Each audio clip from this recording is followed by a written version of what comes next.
Welcome to This Explainer. Today, we are absolutely tearing into the synth-pop track Ghosts of the 80s. We're going to look at exactly how a few carefully chosen words managed to construct an entire era from the ground up, blending authentic vintage textures with some pretty deep modern anxieties.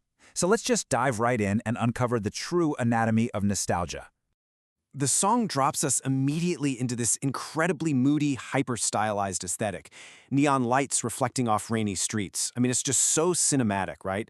It perfectly captures that highly specific feeling of a Saturday night when your feet are completely worn out, but the pulse of the city is just kind of dragging you forward anyway. And the neon atmosphere really is the foundation here. The songwriter isn't just, naming a decade. They're literally painting the walls with its aesthetic. It grounds us in this physical environment that feels intensely real, but also distinctly like a fading memory. Now take these next lyrics. Cassette dreams and radio skies.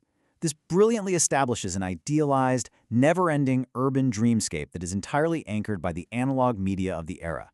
It suggests this mythical place, somewhere far away where that specific time just kept spinning on loop, totally untouched by time. But here's the thing. The nostalgia we're hearing isn't just about missing the past. It's actually a direct reaction to the present. The first verse abruptly introduces this sharp dichotomy, the physical patience required back in the 1980s versus our very modern digital isolation.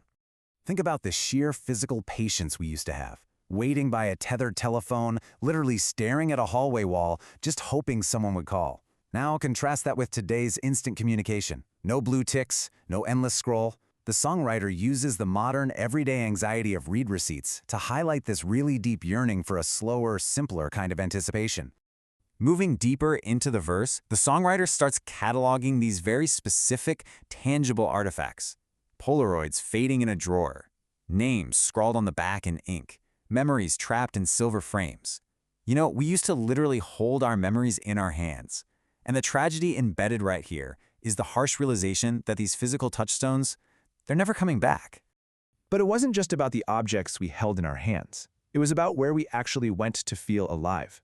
The shared, physical spaces of our youth are absolutely crucial to building this anatomy of nostalgia. Arcade sounds and video stores, these communal locations instantly spark a shared cultural experience. And the phrase Friday nights on rented dreams, wow, that is just incredibly evocative. It perfectly captures that distinct, almost ritualistic feeling of heading down to the local Blockbuster or the arcade, gathering your friends, and essentially renting your weekend escapism through plastic VHS tapes and super loud coin-operated cabinets. And tucked within those spaces were these highly specific rituals, like the delicate art of the mixtape. Waiting hours for a song to finally play on the radio, hitting record at the exact right millisecond so you didn't catch the DJ talking over the intro, and then hearing that mechanical little click. Sharing music back then wasn't just a quick digital drag and drop. It was a serious act of dedication. Now we hit the pre-chorus, and honestly, this is where the true emotional core of the explainer arrives. We pivot completely away from cataloging physical objects and dive straight into the profound, kind of heartbreaking mindset we had when we were actually occupying those video stores. And we believed tomorrow was forever. We believed everything would stay. These are just such poignant lines. They capture the beautiful, naive certainty of youth. It brings up the heartbreaking realization that nostalgia really only exists because permanence is just an illusion. We actually thought it would last forever. So, that brings us right back to the title itself. These ghosts of the 80s, they are definitely not haunted house ghouls. No, they're the lingering memories trapped in those silver frames, echoing through the air, just waiting somewhere in the dark to be acknowledged by the people who actually live them. As we finally hit the bridge of the song, that frantic dance floor energy of Saturday night begins to really slow down into quiet introspection. The lyrics guide us away from the flashy neon streets and deep into the internal mind of the narrator. We're now shifting gears to listen to the echoes in the static. The record spins, the colors glow. The world moves slower than we'll ever know. So what does this all mean? Well, this isn't just about missing old, clunky technology. It is a profound longing for a time before constant digital acceleration, a time when you actually had the mental bandwidth to just sit in a room, do nothing else, and watch a record spin. And then the lyrics hit their absolute emotional peak. Somewhere inside us, they're still 17. This is huge. The true ghosts aren't outside haunting the rainy streets. The ghosts are the younger, frozen versions of ourselves preserved deep inside. No matter how much time passes, you know that teenager is literally still in there, watching the flickering screen. So, where do all these ghosts end up living now? The final chorus details their ultimate resting place.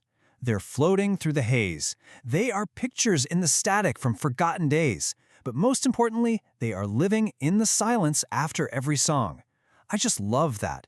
The songwriter beautifully places these memories, not within the loud music itself, but in that quiet reflection that immediately follows it. Because the silence, that's where the nostalgia truly hits. As the track starts to fade out, the outro loops us right back to the visual imagery we started with. The cassette dreams, the radio skies, the neon. But now, after taking us on this entire emotional journey, it leaves us with a really reassuring promise. Neon reflections never truly die. These moments, these feelings, and yes, these ghosts are eternally preserved right there in our minds. I want to leave you with a final provocative thought to chew on. Is this track actually exclusively about the 1980s?